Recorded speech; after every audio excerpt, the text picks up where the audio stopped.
때는 조선 세조 연내 가을이 깊어가던 어느 밤이었습니다. 경복궁 깊숙한 침전 안에 한 노인이 누워 있었습니다. 그는 조선의 왕이었습니다. 한때 조선 역사에서 가장 강력한 권력을 가졌던 사람이었습니다. 하지만 그날 밤 왕의 얼굴에는 두려움이 가득했습니다. 신하들은 숨을 죽이고 왕의 침전 밖에 서 있었습니다. 안에서 무슨 일이 벌어지는지 아무도 몰랐습니다. 그런데 갑자기 침전 안에서 소리가 들렸습니다. 왕이 무언가를 보고 비명을 지르는 소리였습니다. 신하들이 급히 문을 열었을 때 왕은 땀에 흠뻑 젖은 채 벽 한 구석을 손으로 가리키고 있었습니다. 그리고 떨리는 목소리로 이렇게 말했습니다. 저기 있다. 저 아이가 저기 있다. 신하들이 왕이 가리키는 곳을 바라보았습니다. 하지만 그곳에는 아무것도 없었습니다. 아무도 없었습니다. 왕이 본 것은 과연 무엇이었을까요? 그리고 왕이 말한 저 아이는 도대체 누구였을까요? 이 이야기는 조선 역사에서 가장 무겁고 가장 어두운 비밀 중 하나입니다. 권력을 위해 조카를 죽인 왕, 세조. 그가 죽기 전 마지막으로 마주한 것은 무엇이었는지 오늘 그 이야기를 시작합니다. 잠깐, 이 영상을 보시기 전에 구독과 좋아요를 눌러주시면 이런 역사 이야기를 계속해서 전해드릴 수 있습니다. 부탁드립니다. 그럼 이야기를 시작하겠습니다. 조선 세종대왕에게는 여러 명의 아들이 있었습니다. 그 중에서 왕위를 이어받은 것은 맏아들 문종이었습니다. 하지만 문종은 건강이 좋지 않았습니다. 왕이 된 지 겨우 2해 만에 세상을 떠났습니다. 문종이 남긴 것은 단 하나, 어린 아들이었습니다. 그 아이의 나이는 겨우 12살이었습니다. 그 아이가 바로 단종이었습니다. 어린 왕이 즉위하던 날, 조선의 모든 신하들은 걱정하고 있었습니다.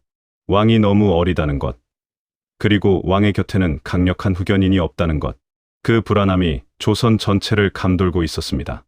바로 그때 한 사람이 있었습니다. 그는 세종의 둘째 아들이었습니다.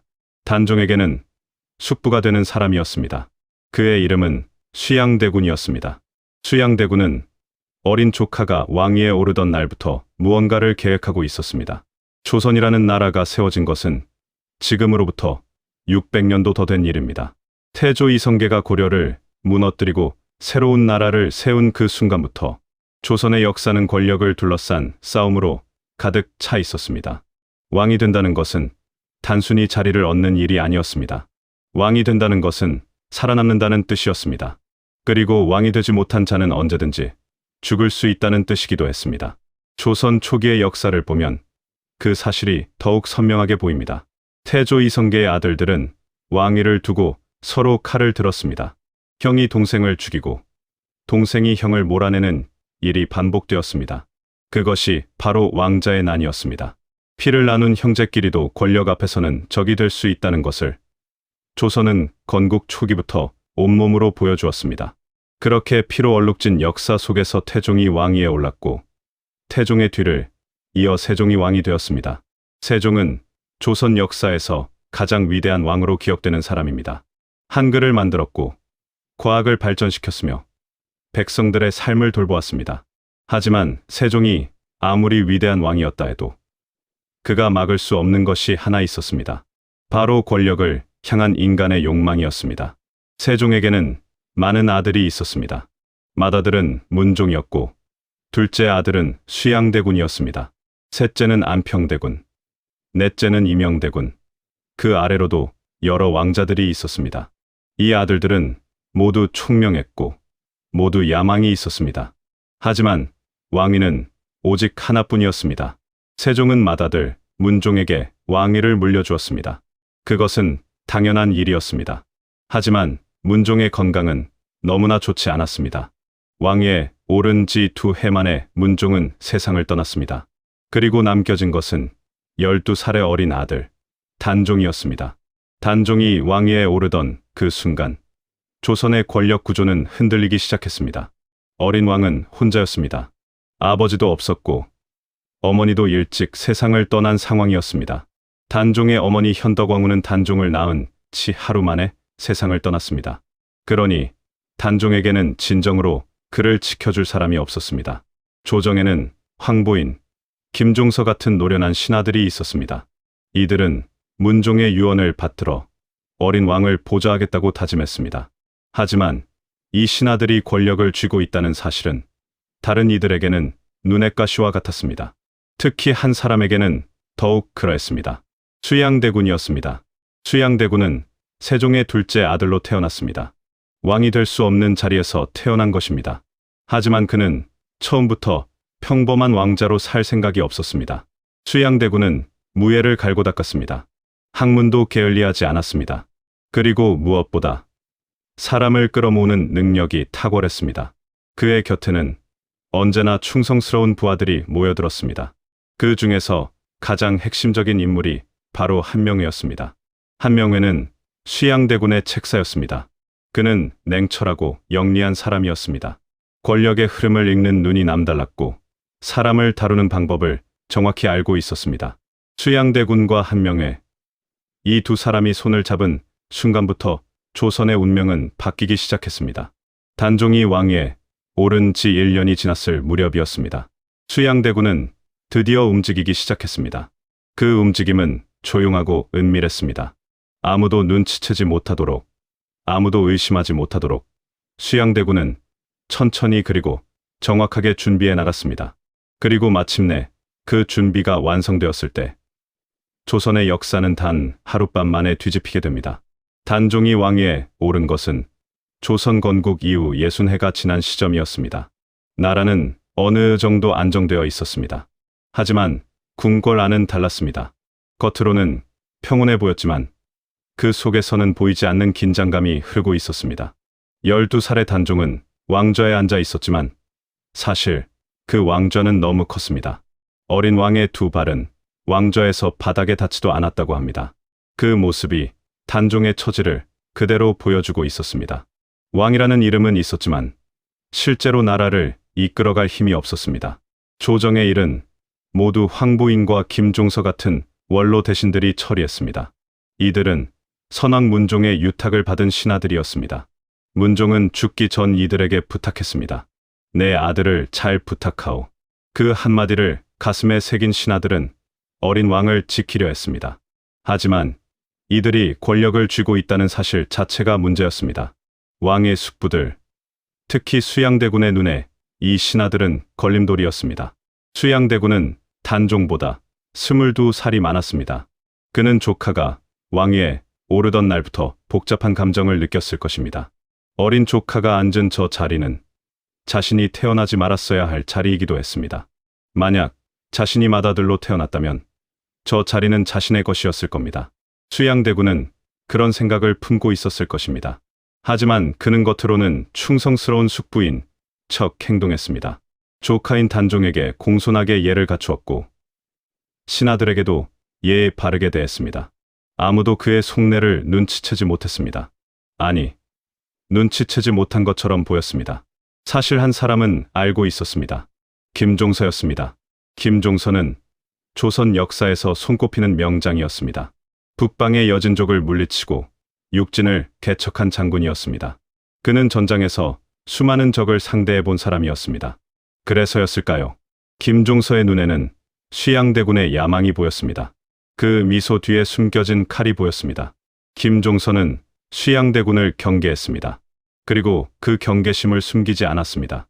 두 사람은 조정에서 마주칠 때마다 서로를 날카로운 눈으로 바라보았습니다. 말은 정중했지만 그 말 속에는 서로에 대한 견제가 담겨 있었습니다. 수양대군은 그런 김종서가 거슬렸습니다. 그리고 한명회는 수양대군에게 속삭였습니다. 저 노인이 살아있는 한 대군의 뜻은 이루어지지 않습니다. 한명회의 말은 틀리지 않았습니다. 수양대군이 움직이려면 먼저 김종서를 없애야 했습니다. 그리고 김종서만이 아니었습니다. 황보인을 비롯한 원로 대신들 전체가 걸림돌이었습니다. 수양대군은 결심했습니다. 한 번에 모두 없애버리겠다고. 하지만 그것은 쉬운 일이 아니었습니다. 아무리 왕의 숙부라 해도 대신들을 함부로 죽일 수는 없었습니다. 명분이 필요했습니다. 사람들이 납득할 수 있는 이유가 필요했습니다. 한명회는 그 명분을 만들어내는 일을 맡았습니다. 그는 꼼꼼하고 치밀했습니다. 절대 서두르지 않았습니다. 준비가 완벽하게 갖추어질 때까지 한명회는 기다렸습니다. 그리고 드디어 그날이 왔습니다. 단종이 즉위한 지 1년하고도 몇 달이 지난 어느 가을 밤이었습니다. 수양대군은 갑옷을 입었습니다. 손에는 칼을 들었습니다. 그리고 자신을 따르는 무사들을 이끌고 밤길을 나섰습니다. 그 밤, 조선의 역사가 바뀌기 시작했습니다. 과연 그날 밤 무슨 일이 벌어졌을까요? 조선 단종 원년, 개유년 10월 열흘 밤이었습니다. 한양의 하늘에는 구름이 가득했습니다. 달빛도 별빛도 보이지 않는 어두운 밤이었습니다.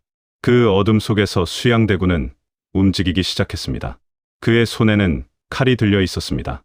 그의 뒤에는 무장한 부하들이 따르고 있었습니다. 한명회가 치밀하게 짜놓은 계획대로 수양대군은 먼저 김종서의 집으로 향했습니다.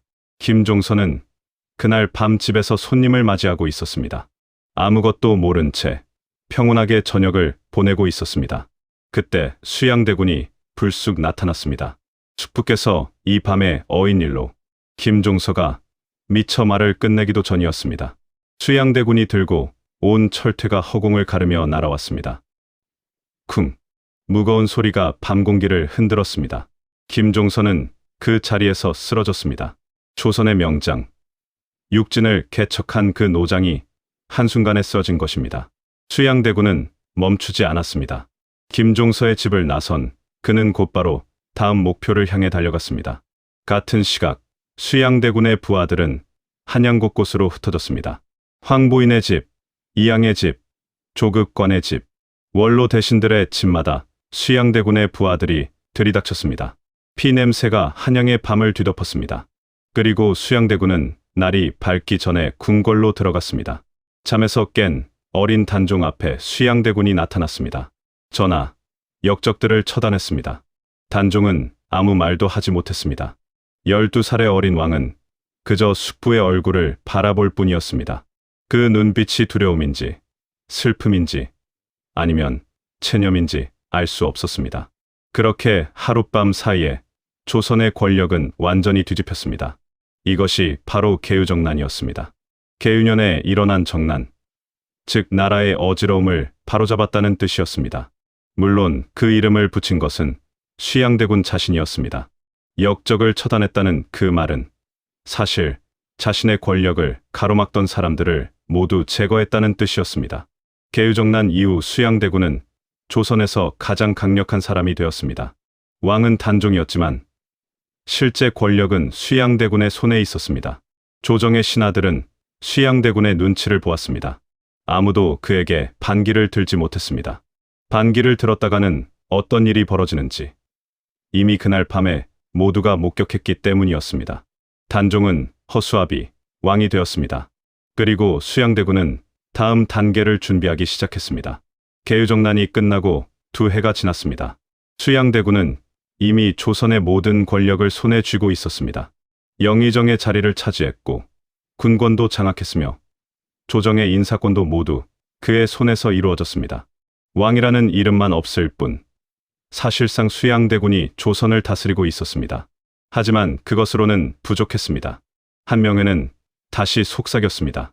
언제까지 이렇게 계실 겁니까? 왕의 이름 없이 왕 노릇을 하는 것은 언제든 뒤집힐 수 있는 일입니다. 수양대군은 알고 있었습니다. 진짜 권력은 왕좌에서 나온다는 것을. 그리고 그 왕좌를 차지하려면 단 하나의 걸림돌을 넘어야 했습니다. 조카 단종이었습니다. 하지만 단종을 어떻게 할 것인가? 왕을 함부로 몰아낼 수는 없었습니다. 그것은 반역이었습니다. 수양대군에게 필요한 것은 단종 스스로 왕위를 내놓게 만드는 것이었습니다. 그것이 가장 완벽한 방법이었습니다. 수양대군의 사람들은 단종의 주변을 서서히 장악해 나갔습니다. 단종의 측근들은 하나둘씩 제거되었습니다. 단종 곁에서 왕을 보좌하던 신하들이 사라졌습니다. 어린 왕은 점점 더 고립되었습니다. 믿을 수 있는 사람이 없어졌습니다. 궁궐은 넓었지만 단종에게 그 궁궐은 감옥이나 다름없었습니다.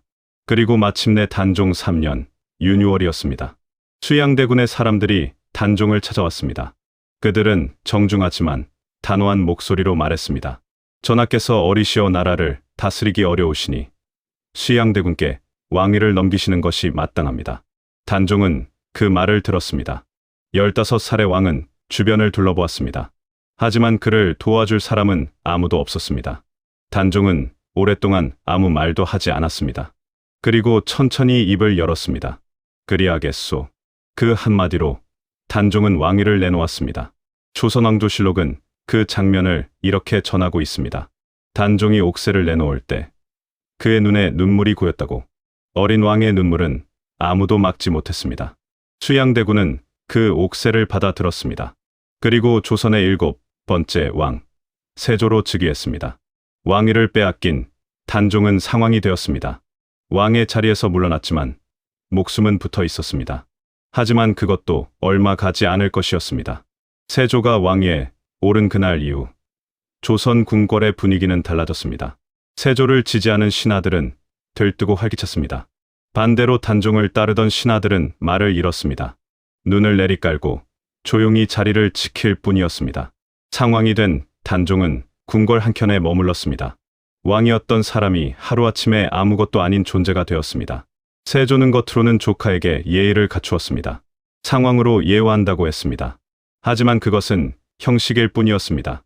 단종의 주변에는 항상 세조의 눈과 귀가 있었습니다. 단종이 누구를 만나는지, 무슨 말을 하는지 모든 것이 보고되었습니다. 단종은 그 사실을 알고 있었습니다. 그래서 더욱 조용히 지냈습니다. 그런데 세조가 왕위에 오른 지 1년이 지나지 않아 사건이 터졌습니다. 성삼문, 박팽년, 하위지, 이계, 유성원, 유응부 이 6명의 신하들이 단종을 다시 왕위에 올리려는 계획을 세운 것이었습니다.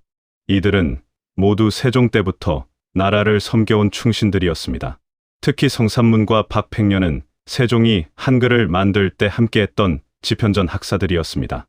이들은 세조의 즉위를 인정할 수 없었습니다. 왕위는 빼앗는 것이 아니라 하늘이 내리는 것이라고 믿었습니다. 그래서 이들은 결심했습니다.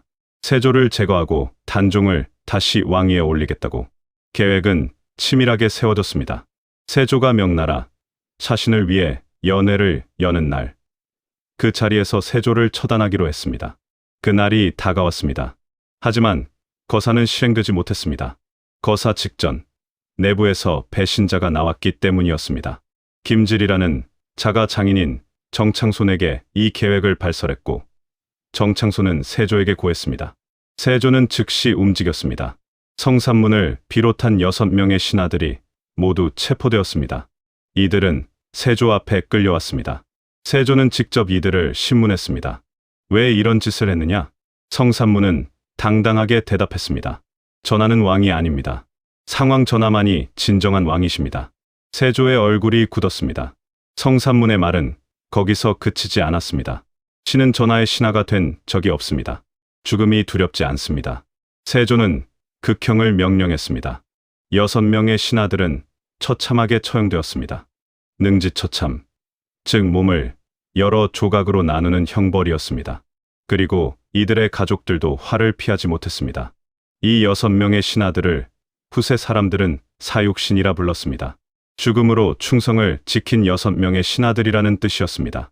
사육신의 죽음은 조선 사회에 깊은 충격을 주었습니다. 하지만 세조에게 더 큰 문제가 남아 있었습니다. 아직 살아있는 단종이었습니다. 사육신의 처형이 끝난 뒤 궁궐은 무거운 침묵에 잠겼습니다. 세조는 왕좌에 앉아 있었지만 그 자리가 편하지 않았습니다. 사육신 사건은 세조에게 하나의 사실을 분명히 알려주었습니다. 단종이 살아있는 한 언제든 이런 일은 다시 일어날 수 있다는 것이었습니다. 단종은 이미 상왕의 자리도 빼앗겼습니다. 사육신 사건이 터진 직후 단종은 노산군으로 강등되었습니다. 왕족이기는 하지만 그 지위가 크게 낮아진 것이었습니다. 그리고 강원도 영월로 유배가 결정되었습니다. 영월은 한양에서 멀리 떨어진 산골 고을이었습니다. 사방이 깎아지른 절벽과 강으로 둘러싸인 곳이었습니다. 그곳에서 단종은 유배 생활을 시작했습니다. 유배지에서 단종이 머문 곳은 청령포라는 곳이었습니다. 삼면이 강으로 막히고 한쪽은 절벽인 그곳은 사실상 감옥이나 다름없었습니다. 배를 이용하지 않고는 나갈 수도 없었습니다. 16살의 단종은 그 작은 땅에서 홀로 지냈습니다. 신하도 없었습니다. 곁에서 돌봐줄 사람도 거의 없었습니다. 단종을 따라 영월까지 온 사람들은 손에 꼽을 정도였습니다. 단종은 날마다 한양 쪽을 바라보았다고 합니다. 강 건너 멀리 보이지 않는 한양을 바라보며 무슨 생각을 했을까요? 한편 한양에서는 또 다른 사건이 일어나고 있었습니다. 단종의 숙부 금성대군이 단종을 복위시키려는 움직임을 보인 것이었습니다. 금성대군은 세종의 6번째 아들이었습니다. 단종의 또 다른 숙부였지만 세조와는 달리 단종 편에 서 있었습니다. 그는 영월의 단종에게 연락을 취하려 했습니다. 하지만 그 움직임은 곧 세조에게 발각되었습니다. 금성대군은 체포되었습니다. 그리고 세조는 결심했습니다. 더 이상 단종을 살려둘 수 없다고. 살아있는 단종은 영원한 불씨였습니다. 그 불씨가 언제 다시 타오를지 알 수 없었습니다. 세조는 명을 내렸습니다. 단종을 사사하라는 명이었습니다. 사사란 왕이 독약을 내려 스스로 목숨을 끊게 하는 형벌이었습니다. 영월 청령포에 첫눈이 내리던 날이었습니다. 단종은 방 안에 홀로 앉아 있었습니다. 창 너머로 하얀 눈이 소리 없이 내려 쌓이고 있었습니다. 17살의 단종은 어떤 생각을 하고 있었을까요? 그는 이미 모든 것을 알고 있었을 것입니다. 자신에게 남은 시간이 얼마 없다는 것을. 청령포의 겨울은 혹독했습니다. 강바람이 매서웠고 사방에서 불어오는 바람을 막아줄 것이 없었습니다. 단종이 머무는 집은 허름했습니다. 왕이었던 사람이 머무는 곳이라고는 믿기 어려운 곳이었습니다. 그러나 단종은 불평하지 않았습니다. 조용히 그 작은 공간에서 하루하루를 보냈습니다. 단종이 유배 생활 중에 남긴 시조가 하나 전해집니다. 후세 사람들은 그것을 자규루에서 읊은 시라고 전합니다. 그 내용은 이러했습니다. 밤마다 들려오는 두견새 소리가 자신의 처지와 닮았다는 내용이었습니다. 두견새는 밤새 울다가 피를 토한다는 전설이 있습니다.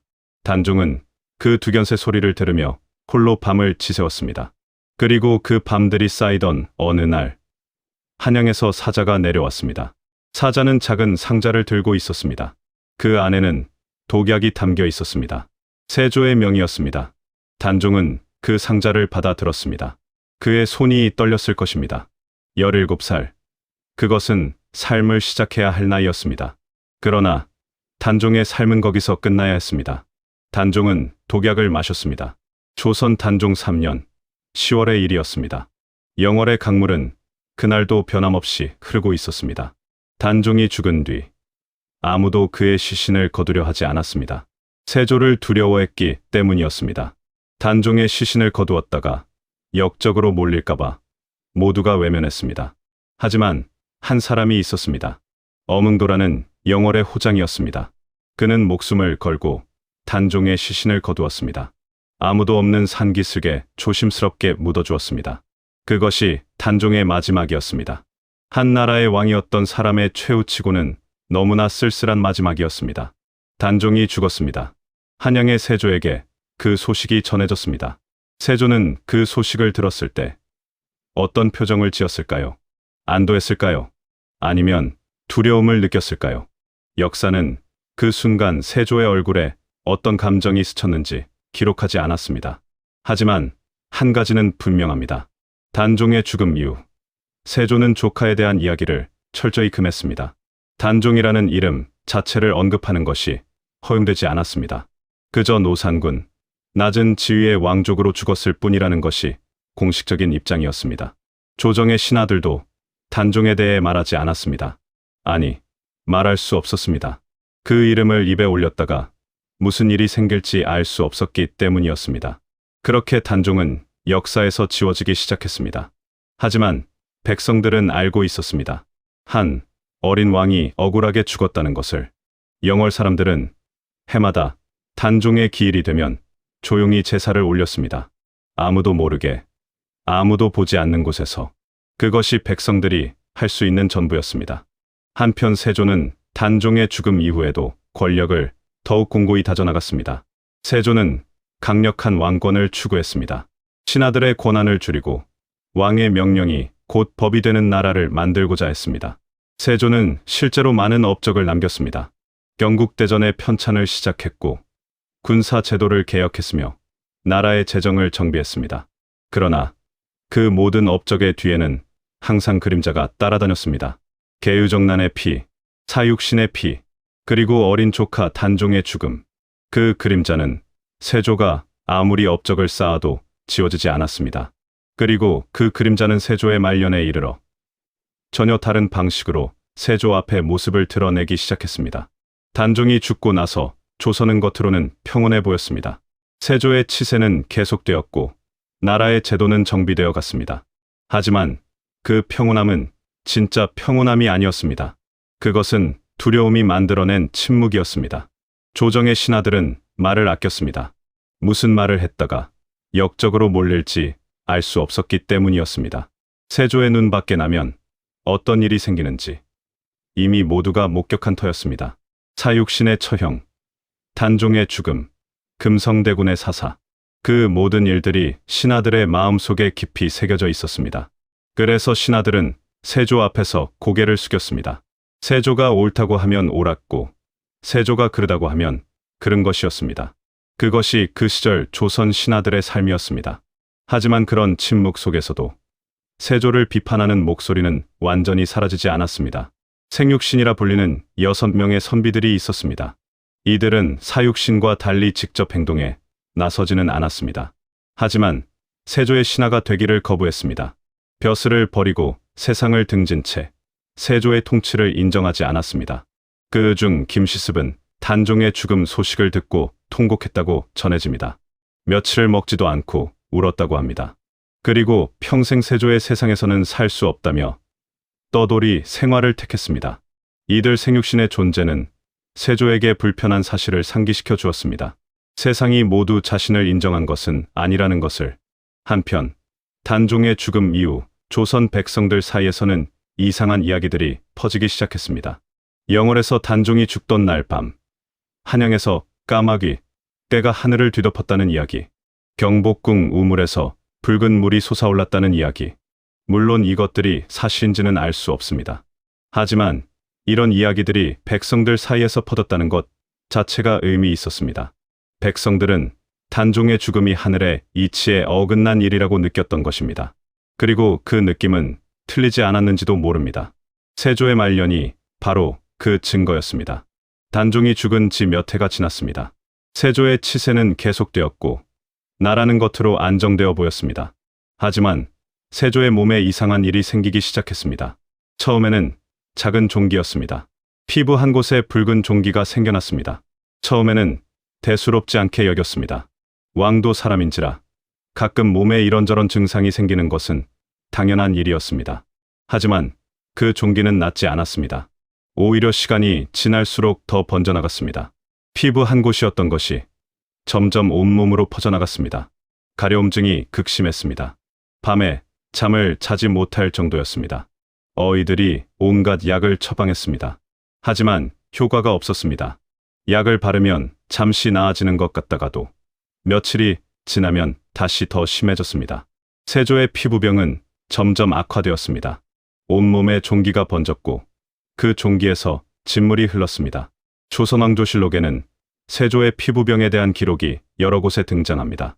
세조가 얼마나 오랫동안 이 병으로 고통받았는지가 기록에 고스란히 남아 있습니다. 그런데 궁궐 안에서는 이 병을 두고 이상한 말들이 오가기 시작했습니다. 신하들 사이에서 조용히, 아주 조용히 속삭임이 퍼져나갔습니다. 이것은 단순한 병이 아니다. 저주다. 단종의 원혼이 세조를 벌하고 있는 것이다. 물론 그 말을 공개적으로 하는 사람은 없었습니다. 그런 말을 했다가는 어떤 일이 생길지 뻔했기 때문이었습니다. 하지만 그 말은 은밀하게, 그러나 빠르게 퍼져나갔습니다. 그리고 그 말이 퍼질수록 세조의 고통은 더욱 심해지고 있었습니다. 세조도 그 소문을 알고 있었을 것입니다. 왕의 귀에 들어오지 않는 소문은 없었습니다. 과연 세조는 그 소문을 들었을 때 어떤 생각을 했을까요? 단순한 헛소문이라고 일축했을까요? 아니면 마음 한켠에서 그 소문이 사실지도 모른다는 생각이 들었을까요? 세조의 피부병 소식은 궁궐 밖으로도 새어나갔습니다. 백성들 사이에서 이 소문은 순식간에 퍼져나갔습니다. 그리고 백성들은 이 소문에 하나의 이야기를 덧붙였습니다. 단종의 저주라는 이야기였습니다. 백성들은 말했습니다. 억울하게 죽은 단종의 원혼이 세조에게 벌을 내리고 있다고. 왕위를 빼앗고 어린 조카를 죽음으로 몰아넣은 죄값을 치르고 있다고. 이 소문은 단순한 소문이 아니었습니다. 조선 사람들의 마음속에 있는 집단적인 감정이 만들어낸 이야기였습니다. 개유정난 이후 억눌려 있던 슬픔과 분노가 세조의 피부병이라는 사건을 통해 터져나온 것이었습니다. 한편 궁궐 안에서도 이상한 일들이 있었다고 전해집니다. 어느 날 밤, 세조의 침전 밖에서 흐느끼는 소리가 들렸다는 이야기가 있었습니다. 궁녀들이 그 소리를 들었다고 했습니다.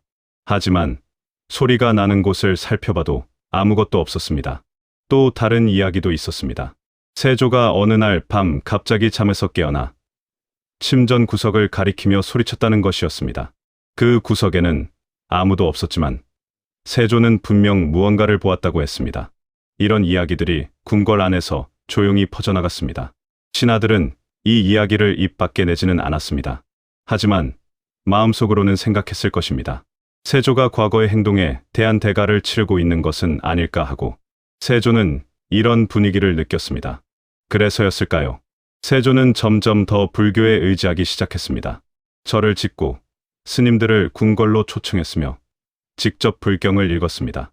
세조는 불교를 통해 마음의 평안을 찾으려 했습니다. 아니, 어쩌면 용서를 구하려 했던 것인지도 모릅니다. 누군가에게, 무언가에게 용서를 빌고 싶었던 것인지도 모릅니다. 세조의 밤은 편하지 않았습니다. 잠자리에 들면 악몽이 찾아왔습니다. 세조가 꾼 악몽에 대한 기록은 몇 가지가 전해집니다. 한 기록에 따르면 세조는 꿈속에서 자주 단종을 보았다고 합니다. 어린 단종이 꿈에 나타나 세조를 바라보았습니다. 아무 말 없이 그저 바라보기만 했습니다. 그 눈빛이 너무나 선명해서 세조는 잠에서 깨어나서도 그 눈빛이 잊히지 않았다고 합니다. 또 다른 기록에는 이런 내용이 있습니다. 어느 날 밤 세조의 꿈에 현덕왕후가 나타났다는 것이었습니다. 현덕왕후는 단종의 어머니였습니다. 단종을 낳고 하루 만에 세상을 떠난 그 왕후였습니다. 꿈속에서 현덕왕후는 세조를 향해 침을 뱉었다고 합니다. 그리고 그 꿈을 꾼 다음 날 세조의 피부병이 더욱 심해졌다고 전해집니다. 세조는 이 꿈을 매우 심각하게 받아들였습니다. 꿈에서 깨어난 세조는 어이를 불렀고 그날 이후 더욱 절박하게 치료에 매달렸습니다. 하지만 병은 낫지 않았습니다. 세조의 악몽은 계속되었습니다. 매일 밤이 두려웠습니다. 잠들면 꿈을 꾸었고 그 꿈 속에는 항상 죽은 자들이 있었습니다. 세조는 잠을 이루지 못하는 밤이 많아졌습니다. 그래서 밤새 불을 밝히고 신하들과 이야기를 나누거나 불경을 읽으며 밤을 지새우는 일이 늘어났습니다. 궁궐의 불이 새벽이 되도록 꺼지지 않는 날들이 이어졌습니다. 신하들은 왕의 그런 모습을 보며 걱정했습니다. 하지만 아무도 그 걱정을 입 밖에 내지 못했습니다. 세조가 무엇 때문에 잠을 이루지 못하는지 모두가 알고 있었지만 아무도 말하지 않았습니다. 그 침묵이 오히려 더 무거웠습니다. 현덕왕후 권씨, 그녀는 조선 역사에서 가장 불행한 왕후 중 한 명이었습니다. 단종을 낳고 하루 만에 세상을 떠났습니다. 자신이 낳은 아들이 왕이 되는 것도 보지 못했고 왕위를 빼앗기는 것도 죽음을 맞이하는 것도 알지 못한 채 먼저 세상을 떠났습니다. 그녀는 세종 때 이미 왕으로 추존되어 왕릉에 모셔져 있었습니다. 하지만 단종이 폐위되고 사육신 사건이 일어난 이후 세조는 이상한 명을 내렸습니다. 현덕왕후의 왕후 지위를 박탈하라는 것이었습니다. 죽은 사람의 지위를 빼앗는 일이었습니다. 그것도 모자라 현덕왕후가 묻힌 왕릉을 파헤쳐 시신을 꺼내라는 명을 내렸습니다. 그리고 그 시신을 바닷가에 버리라고 했습니다. 이 명은 신하들에게도 충격이었습니다. 아무리 세조라 해도 죽은 왕후의 시신을 파내어 버리는 것은 너무나 가혹한 일이었습니다. 하지만 아무도 반대하지 못했습니다. 세조의 명은 실행되었습니다. 현덕왕후의 시신은 왕릉에서 꺼내져 바닷가에 내던져졌습니다. 그런데 그 이후였습니다. 세조의 꿈에 현덕왕후가 나타나기 시작했습니다. 꿈속에서 현덕왕후는 세조에게 말했습니다. 내 아들을 돌려다오. 그 꿈을 꾼 다음 날부터 세조의 피부병은 더욱 심해졌다고 전해집니다. 세조는 두려워했습니다. 그래서 사람을 본의 현덕왕후의 시신을 다시 찾아오게 했습니다. 하지만 이미 바닷가에 버려진 시신은 찾기 어려웠습니다. 결국 현덕왕후는 제대로 된 무덤을 갖지 못한 채 오랜 세월을 보내게 되었습니다. 현덕왕후가 복이 되어 제대로 된 왕릉에 모셔진 것은 훗날 성종 때의 일이었습니다. 세조가 저지른 일들이 하나하나 되돌려지기 시작한 것은 세조가 죽고 난 이후였습니다. 살아있는 동안 세조는 자신이 한 일들을 되돌리지 않았습니다. 하지만 그 대가는 살아있는 동안 세조 자신이 치러야 했습니다. 세조는 불교에 깊이 귀의했습니다. 조선은 유교를 국가의 기본 이념으로 삼은 나라였습니다. 그래서 불교는 상대적으로 억압받는 위치에 있었습니다. 하지만 세조는 달랐습니다. 그는 왕이 된 이후 불교를 적극적으로 지원했습니다. 절을 짓고 불경을 한글로 번역하게 했으며 승려들을 궁궐로 초청해 법회를 열었습니다. 세조가 불교에 그토록 매달린 이유는 무엇이었을까요? 겉으로는 백성들의 신앙을 위한 것이라고 했습니다. 하지만 많은 이들은 다른 이유가 있다고 생각했습니다. 세조 스스로가 용서를 구하고 있었다는 것이었습니다. 계유정난의 피, 사육신의 죽음, 단종의 죽음, 현덕왕후에게 저지른 일, 그 모든 것들이 세조의 마음속에 무겁게 쌓여 있었습니다. 불경을 읽고 법회를 열면서 세조는 그 무게를 덜어내려 했습니다. 그 중에서 세조가 가장 공들인 것은 간경도감이라는 기관이었습니다. 불경을 번역하고 출판하는 기관이었습니다. 세조는 직접 불경 번역에 참여하기도 했습니다. 왕이 직접 불경을 번역한다는 것은 전례가 없는 일이었습니다. 그만큼 세조가 불교에 매달리고 있었다는 뜻이었습니다. 또한 세조는 전국의 절을 직접 찾아다니기도 했습니다. 오대산 상원사, 속리산 법주사, 월정사 등 여러 절을 방문했습니다. 그 방문들 중에서 특히 오대산 상원사 방문은 조선 역사에 이상한 기록을 남겼습니다. 그 이야기는 다음 챕터에서 전해드리겠습니다. 오대산은 강원도 깊은 산속에 있습니다. 그곳에 상원사라는 절이 있었습니다. 세조는 말년에 이 절을 여러 번 방문했습니다. 피부병 치료를 위해 절 근처의 계곡물로 목욕을 하기 위해서였습니다. 어느 날 세조가 상원사 계곡에서 목욕을 하고 있었습니다. 그때 한 동자승이 나타났습니다. 동자승은 세조의 등을 밀어주겠다고 했습니다. 세조는 그 동자승에게 등을 맡겼습니다. 동자승의 손이 세조의 등을 부드럽게 밀었습니다. 신기하게도 그 순간만큼은 피부의 가려움이 사라지는 것 같았습니다. 목욕을 마친 세조가 동자승에게 말했습니다. 어디 가서 임금의 등을 밀어주었다는 말은 하지 말거라. 그러자 동자승이 대답했습니다. 전하께서도 어디 가서 문수보살을 칭견했다는 말씀은 하지 마십시오. 세조가 깜짝 놀라 그 동자승을 다시 바라보았습니다. 하지만 그 순간 동자승은 이미 사라지고 없었습니다. 아무리 주변을 살펴봐도 동자승의 모습은 보이지 않았습니다. 이 이야기는 후세의 문수보살 현신, 설화로 전해지고 있습니다. 물론 이것이 사실인지 설화인지는 알 수 없습니다. 하지만 이 이야기가 전해진다는 것 자체가 의미 있습니다. 세조가 얼마나 절박하게 용서와 치유를 구했는지를 보여주는 이야기이기 때문입니다. 세조는 상원사를 크게 중건했습니다. 지금도 상원사에는 세조와 관련된 유물들이 전해지고 있습니다. 세조가 목욕할 때 옷을 걸어두었다는 나무, 관대거리가 지금도 남아 있습니다.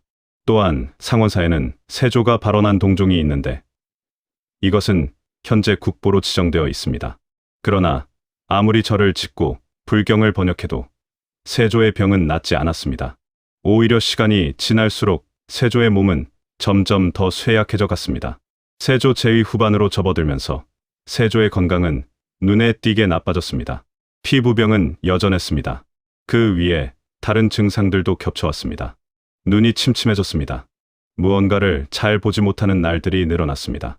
또한 몸 전체에 기운이 없었습니다. 일어나는 것도 힘들어지는 날들이 생겨났습니다. 어이들은 온갖 처방을 동원했습니다. 하지만 세조의 건강은 나아지지 않았습니다. 세조는 그런 상황에서도 정무를 놓지 않으려 했습니다. 신하들이 걱정하며 쉬실 것을 권해도 세조는 왕의 자리를 지키려 했습니다. 그것이 세조의 방식이었습니다. 병들어 쓰러지는 한이 있어도 왕좌에서 물러나지 않겠다는 의지였습니다. 그러나 세조의 몸은 그 의지를 따라주지 않았습니다. 세조 열세. 세조는 마침내 왕세자에게 서무를 대리하게 했습니다. 자신이 직접 모든 정무를 처리하기가 어려워진 것이었습니다. 사실상 왕으로서의 기능을 점점 내려놓기 시작한 것이었습니다. 세조의 나이 50살을 향해 가고 있었습니다. 오늘날의 기준으로는 그리 많은 나이가 아닙니다. 하지만 당시의 세조는 이미 노인처럼 보였다고 기록은 전합니다. 피부병으로 얼룩진 피부, 침침한 눈, 기운 없이 늘어진 몸. 한때 조선에서 가장 강력한 권력을 가졌던 왕의 모습이라고는 믿기 어려웠습니다. 신하들은 왕의 그런 모습을 보며 마음이 복잡했을 것입니다. 두려움을 주던 왕이 이제 병들어 쇠약해진 모습을 보며 신하들은 무슨 생각을 했을까요? 안타까움이었을까요? 아니면 그 모든 일들에 대한 하늘의 심판이라는 생각이었을까요? 역사는 그 답을 말해주지 않습니다. 세조 열네. 세조의 건강은 이미 돌이킬 수 없는 상태에 이르렀습니다. 조선왕조실록에는 이 시기 세조와 관련된 기록들이 여러 가지 남아 있습니다. 세조는 이 시기에 여러 가지 일들을 정리하려 했습니다. 마치 자신의 마지막이 가까워졌음을 느낀 것처럼 세조는 신하들에게 당부의 말을 남겼습니다. 나라를 잘 지켜달라는 것이었습니다. 왕세자를 잘 보좌해달라는 것이었습니다. 그런데 이 시기의 기록 중에서 유독 눈에 띄는 것이 있습니다. 세조가 단종과 관련된 인물들에 대해 언급하기 시작했다는 기록입니다. 세조는 자신이 제거했던 사람들에 대해 죽음을 앞두고 다시 생각하기 시작했습니다. 직접적인 언급은 아니었습니다. 하지만 그 맥락에서 세조가 무엇을 생각하고 있었는지는 짐작할 수 있었습니다. 또한 이 시기에 세조는 불경을 읽는 시간을 더욱 늘렸습니다. 밤새 불경을 읽는 날들이 많아졌습니다. 잠을 거의 자지 못하는 날도 있었습니다. 신하들은 왕의 그런 모습을 걱정스럽게 바라보았습니다. 그리고 세조는 죽기 전에 한 가지 명을 남겼습니다. 자신의 장례를 간소하게 치러달라는 것이었습니다. 화려한 장례는 원하지 않는다고 했습니다. 이 말은 의미심장했습니다. 권력에 대한 집착으로 평생을 살아온 왕이 마지막 순간에는 그 모든 것을 내려놓으려 했던 것일까요? 세조의 마지막은 가까워지고 있었습니다. 조선 세조 열네해 9월. 경복궁의 가을은 깊어가고 있었습니다. 붉고 노란 단풍이 궁궐 안을 물들이고 있었습니다. 하지만 침전 안에서 세조는 그 아름다운 가을을 바라볼 여유가 없었습니다. 몸은 이미 극도로 쇠약해져 있었습니다. 어이들이 번갈아가며 왕의 곁을 지켰습니다. 신하들은 침전 밖에서 숨을 죽이며 기다렸습니다. 세조의 의식은 들고 날았습니다. 맑은 시간이 있었다가 다시 흐릿해지는 시간이 왔습니다. 그러던 어느 밤이었습니다. 세조가 갑자기 깨어났습니다. 그리고 방 안 구석을 손으로 가리켰습니다. 저기 있다. 저 아이가 저기 있다. 신하들이 그 방향을 바라보았습니다. 하지만 아무것도 없었습니다. 세조는 계속 그쪽을 바라보았습니다. 눈을 떼지 못했습니다. 그 눈빛은 두려움인지 슬픔인지 아니면 그리움인지 알 수 없었습니다. 그 아이가 누구인지 아무도 감히 묻지 못했습니다. 하지만 그 자리에 있던 모든 사람들은 알고 있었습니다. 세조가 본 것이 누구인지를. 그날 밤 이후 세조의 상태는 더욱 빠르게 나빠졌습니다. 음식을 거의 넘기지 못했습니다. 눈을 뜨는 시간이 줄어들었습니다. 그리고 세조 열네해 9월 여드렛 날 세조는 세상을 떠났습니다. 향년 52살이었습니다. 왕위에 오른 지 열네해만이었습니다. 세조가 눈을 감던 순간 경복궁은 조용했습니다. 가을 바람이 낙엽을 흩날리고 있었습니다. 그리고 그것으로 세조의 삶은 끝이 났습니다. 권력을 위해 모든 것을 걸었던 한 남자의 삶이 조카를 죽이고 충신들을 처형하고 왕위를 빼앗아 쥔 그 손이 마침내 힘을 잃었습니다. 세조가 세상을 떠났습니다. 그가 남긴 것은 무엇이었을까요? 세조는 분명 업적을 남긴 왕이었습니다. 경국대전, 편찬을 시작해 조선의 법 체계를 정비했습니다. 군사 제도를 개혁했습니다. 강력한 왕권을 확립해 조선의 통치 체계를 강화했습니다. 그 업적들은 이후 조선이 안정적으로 유지되는 데 기여했습니다. 하지만 역사는 세조를 업적만으로 평가하지 않습니다.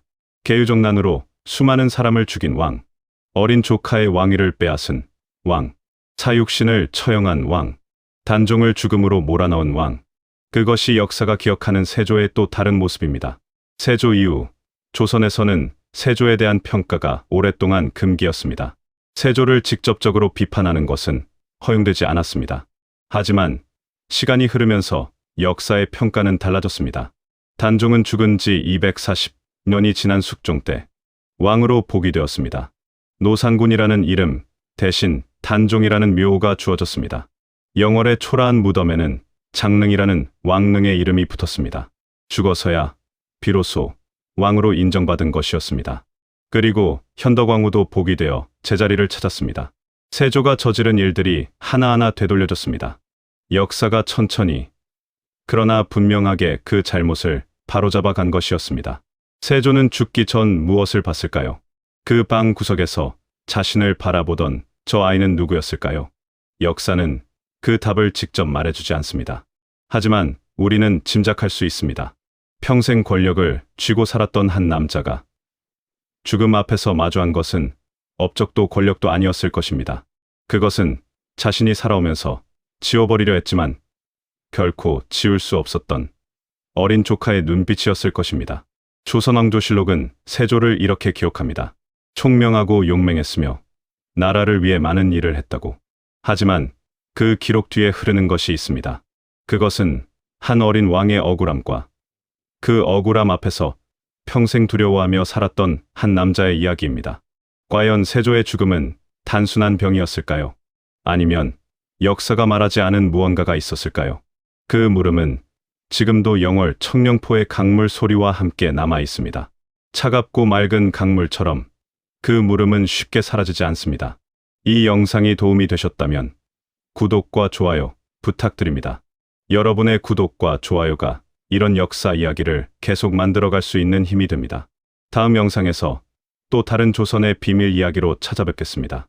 감사합니다.